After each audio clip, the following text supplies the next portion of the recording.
West Africa's precious marine resources are being stripped by industrial-scale pirate fishing, all for the benefit of seafood consumers in Europe and Asia.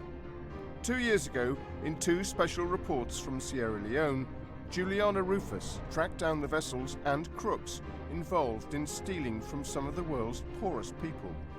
But with unlicensed trawlers continuing to operate along the West African coastline, we thought it was time to highlight the issue again.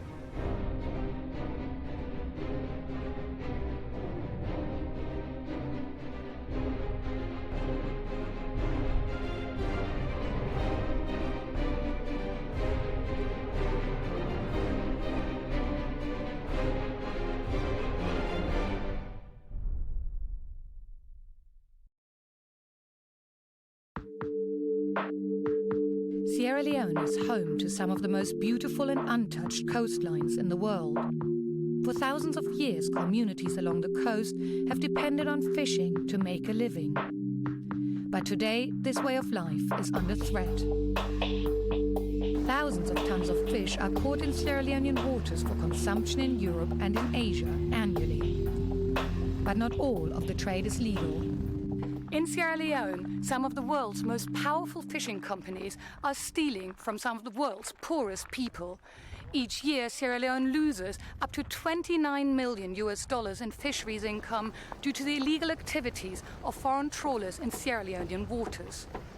We've come here to investigate how theft on such a grand scale is possible. On our arrival, we have arranged to meet Amra Tour, an activist who is fighting to stop the exploitation of Sierra Leonean waters by monitoring and registering the activities of illegal trawlers around Cherbourg Island in the south of the country. The British-based Environmental Justice Foundation, or EJF, has just equipped him with a new boat. And Amra has invited me, together with Victor Carbo, a senior government official, to show us the scale of the problem. We head into the Inshore Exclusion Zone, or IEZ, a protected coastal area and breeding ground reserved for local fishermen, but frequently exploited by foreign trawlers. The IEZ has been designated as a spawning area for fish. So these are areas where industrial vessels and semi-industrial vessels are not allowed to fish. But illegal fishing in the IEZ isn't the only problem. How many of the ships that are fishing off the coast of Sierra Leone actually have a license? It's hard to estimate because we don't have the means to go out there and check on there. The Sierra Leonean Ministry of Fisheries currently has no functioning boats of their own, and Victor hopes to collaborate with the EJF boat on future patrols.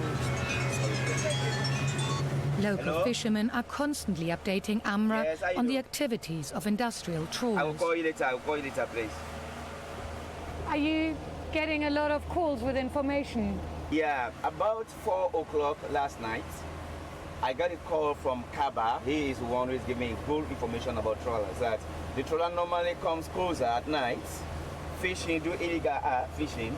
Then in the morning, by 5, they pull out. The latest complaint has come in from the village of Bohoi.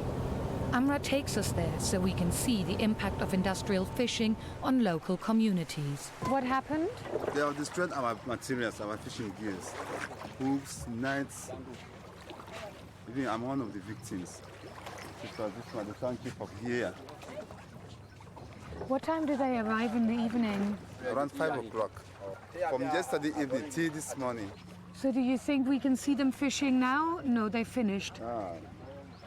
They are still there, but have gone far. The men say their fishing equipment was damaged during the previous night. It gets dragged by the trawlers? Yeah. This is the bit that's left, and everything else is lost. My own was 1,200 hooks. Everything, they carry away everything. Do you have the money to buy a new one? No. This is a poor community, and the fishermen buy their nets and lines in installments. So what are you going to do now? Well, my only problem is later I will be harassed by the owner. I have to pay him, although it has been destroyed, but still I have to pay him. But the grievances of the fishermen go further still. They say the foreign boats have also caused a massive drop in catch. For the fishermen who live on sandy soils, which make agriculture difficult, this is a desperate situation. They depend almost entirely on fish for food and income. We are fishing several times with no catch because of harassment of the trawler. The usual fishing here, overfishing by the trawlers. So now we have no fishing. Amra is getting an update. Somebody just called me from Mania, trying to give a report on this trawler. That this morning, he saw it heading to this point. The guys are saying. So does that mean the trawler is fishing now? Yeah, they are fishing down there. Illegally? Well, I can say illegally. You have to check. Yeah, I have to check. It's taking us less than an hour to get a trawler sighting, and if it's fishing within the inshore exclusion zone, it's in breach of the law. The chase is on. Amra was just saying that we've actually got one crucial advantage, that the new boat that the EJF has is so much faster than previous boats, and we can go into areas where previously there's been no surveillance and no boarding, so they don't expect us to come there. Here, this way. What's there? And then we see a ship at the horizon. You think that's the one the fishermen were talking about? I'm sure, yeah. The trawler is painted black, which means it's probably a South Korean trawler, called Blackfaces by the locals. And the crew on the trawler seems to have spotted us too. See it changing course now, huh? You can see that it was fishing with closer to the land. And now because they have spotted this craft, they are now moving out to the wider sea. I'm seeing the line is at the back. What are you seeing? The line should be at the back. They are trying to follow. Amra thinks he can see them pulling in the net so they can gain more speed and escape us. But that's not all. The identity is covered. The identity is covered. It's covered with a blue net. So we can't read the name? You can't read the name. That's an illegal practice under Sierra Leonean law, and our first indication that this ship has something to hide. Fishing vessel. This is the fishing patrol calling. This is fishing patrol calling. How do you read me? Over. Victor wants to board the vessel for an inspection, and Amra records the GPS position. Vessel is moving out of the IZ. Let's get closer to the boat and then ask for permission to board. We get as near as we can. As a senior Fisheries Ministry official, Victor is well known, and Sierra Leonean crew members should have recognized him by now.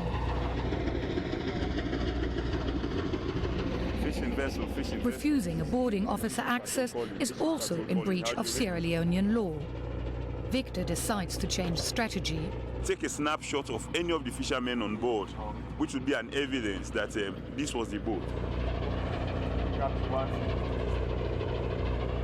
It is clear now that they won't let us board, but on the other side of the trawler, we spot a crucial clue. She painted the name and then covered it up with a net. More photographic evidence for us. Okay. They've covered up the markings, but we can still see quite clearly that the name is the Sea Queen. Another boat is at the back there. 2 boats. Another boat is there. Eagle-eyed Amra has spotted a second trawler.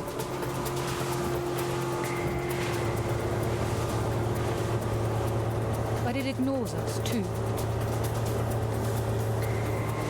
So the net is still out? No. Have they pulled it off? Yeah, they pull it up. And they're trying to run away? Yeah. Are they even slowing down, Victor? No.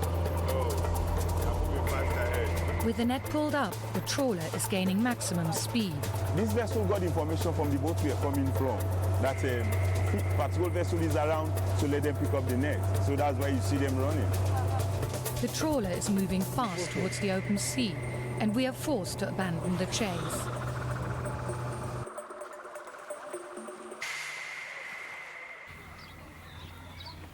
Once back on shore, we gather in the EJF office. Victor and Amra are trying to confirm whether the trawlers were really breaking the law by fishing inside the IEZ. Victor is plotting the coordinates on a naval chart. The position was 724, 40, 41 is the intersection. So, And that's for the first one that we saw? yeah, for the first one we saw. So where it was bang in the Yes. middle of the exclusion zone? Yes. How did you get the coordinates? Is that from the GPS? Yeah, when we snap a good shot, look at the GPS coordinator, coordinating directly with the boats. But things are less clear for the second trawler. Actually, according to this position, right, it was outside of the IEZ. But looking at the direction it was coming from the IEZ, right, meaning it had an activity within the IEZ. How can you tell which ship it is without the markings? Well, it's a little bit difficult, right, but thank God we were able to take some snapshots of the crew on board, some of the crew on board, so we can use these pictures again to identify the crew and then try to match it up with the pictures we have. The following morning, we head back out to sea. We want to check if our two trawlers are still fishing near the coast. On our way south, we meet three fishermen. They explain that the trawlers destroyed their nets. They lost their nets last night. Hi, hello. How are you? Hi, hello. Which way are you going? This way. Okay, Baba Bafi. Okay. To our surprise, the fishermen tell us that the Navy at the nearby base is doing nothing to stop the trawlers. Can you sometimes see the Navy and the trawlers out at the same time? Every day they can't hold them. To go a couple my victim to better not to pay more big. They explain the illegal trawlers and corrupt members of the Navy have an ongoing arrangement.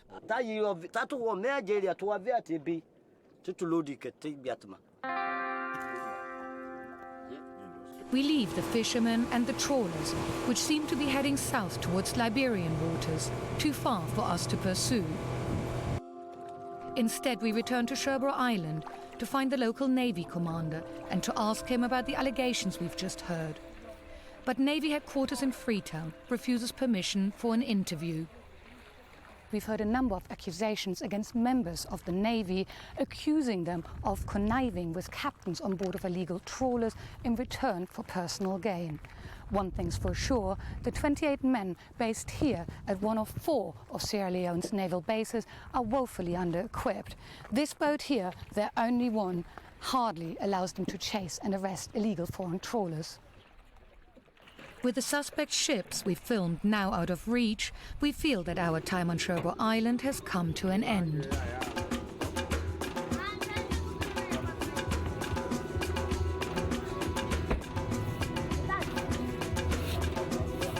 The following day, we arrive in Freetown. We hope that here in the capital, we will find information about the 2 trawlers' identities. We have arranged to meet Victor at the Joint Maritime Committee Operations Center. And what's the JMC? Joint Maritime Committee. The JMC is a task force made up from the Fisheries Ministry, the Navy and the police to protect Sierra Leone's waters and to combat illegal fishing. Good morning. Under Sierra Leonean law, each fishing trawler is required to have a vessel monitoring system, or VMS. Victor's colleague George Corker explains how it can help track the ships we've seen. With the VMS, we can get the history for all these vessels. If I want to know about a particular vessel on a particular date, I can track it, and it can tell me the position, the time, and the date.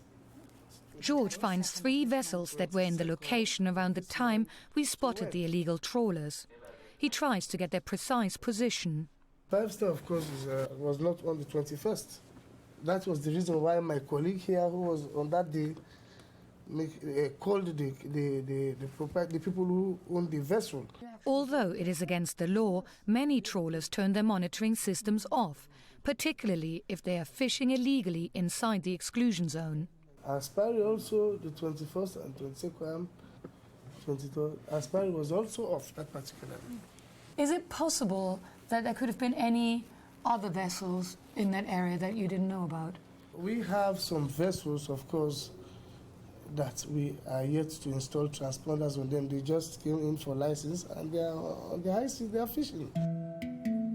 Altogether, George has found 3 suspect South Korean trawlers who appear to have disabled their vessel monitoring systems.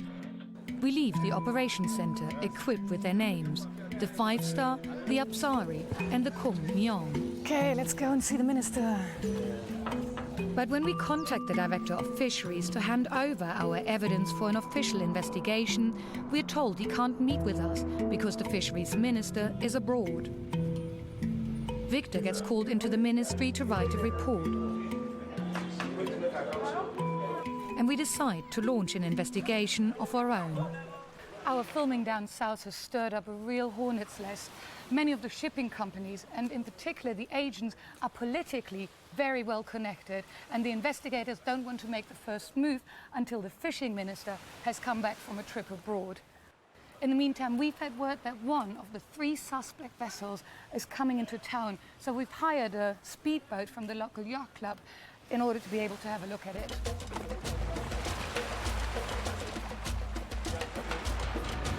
We've been told it is the 5-star that has come into port, and we head out to find it.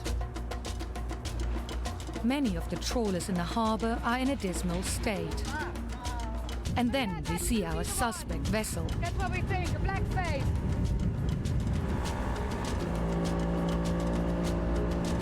And we want to see its name.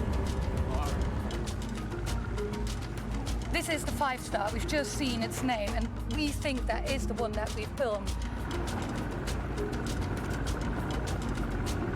Once more, we gather photographic evidence. But our filming has caught the attention of the authorities. Oh, the Navy's coming to us now, we think. Hello, sir. Yeah, I'm seeing these boats going around doing some photograph, but I'm not aware of such a mission. Because as the boarding officer for this area, whatever that is going on in this sea, I must be informed. What I want to know, do you have anything that permits you? Sure. We have a permission to film in Sierra Leone. Do you have it? Yeah, sure. You can see, this is my visa and it says filming. Sub-Lieutenant Bangura says he's already heard about us because his commanders have given a Navy briefing about our filming of the trawlers in the south. Okay, thank you very much. Yeah.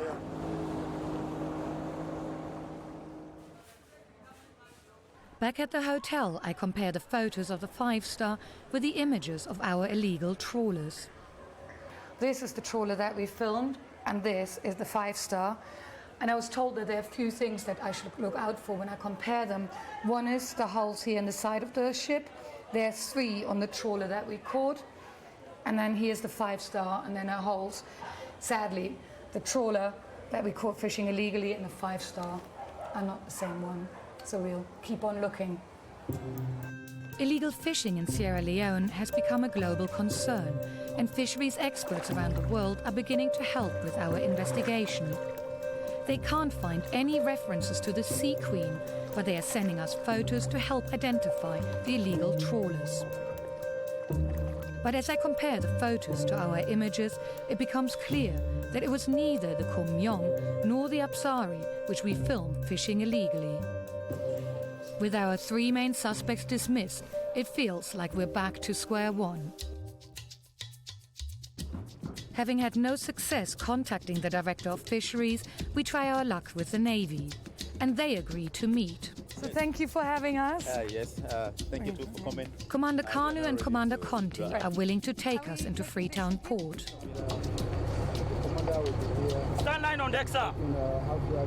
Since the Fisheries Ministry currently has no boats of its own, it relies on the Navy for monitoring and inspection.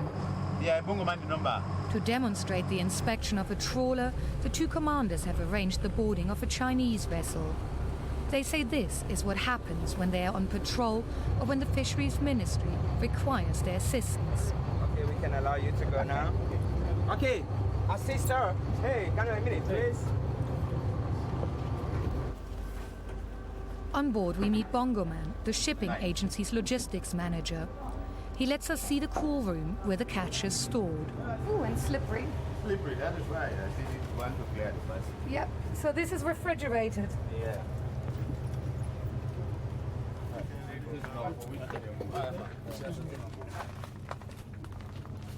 So what fish have you caught on this? This is shrimp. This is all shrimps? Yeah, shrimp. Where are they going to? Europe. They've got Spanish. Yeah. Why does it say origin China? Origin China, because the vessel is from China.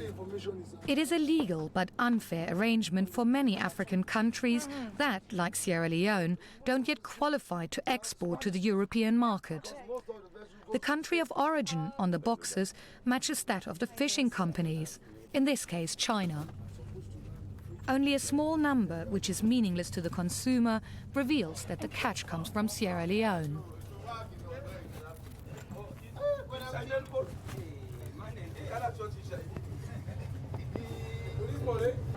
Bongo, thank you very much for cooperating with us. We've now found anything unusual.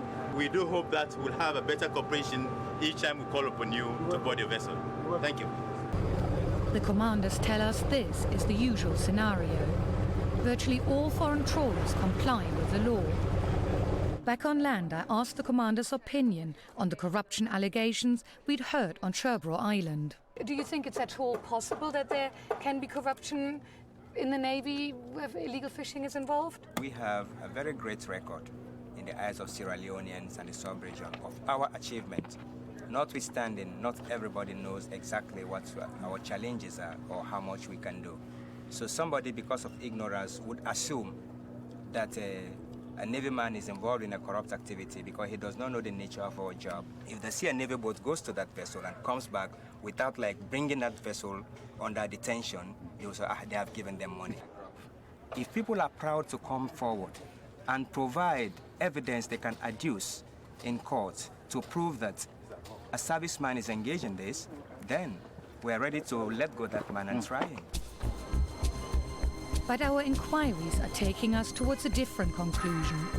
Word has been getting around that we're asking difficult questions about what really happens out at sea, and a mid-level Navy insider wants to tell us his story about Navy corruption. He says fishing companies are paying so-called compensations or bribes for tip-offs on how to avoid Navy patrols. How much compensation can you get from the fishing companies? Well, all that is with the commanders.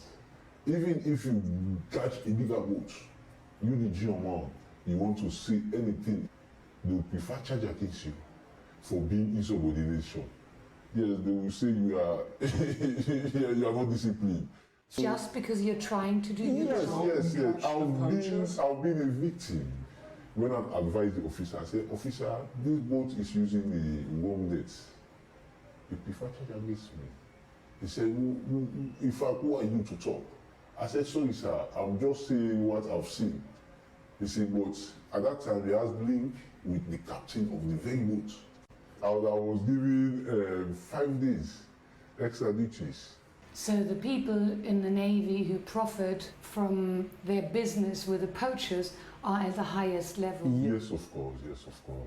Do the commanders ever share the money with some of the lower ranking members of the Navy just to keep them quiet? Yes, of course, they do that. How much do they give to each person? Well, the highest they can give you, 100,000. 100,000 loose. And whatever they give you, you should not say anything. You say anything, that's the end of you. We are beginning to get a sense how illegal fishing on such a grand scale can take place in Sierra Leone, but we're still none the closer to identifying the South Korean ships. Next week, in part 2 of this special People and Power investigation, we'll be back on the track of the mystery trawlers, and we'll make further revelations about how the theft of one of Sierra Leone's most precious resources is being carried out.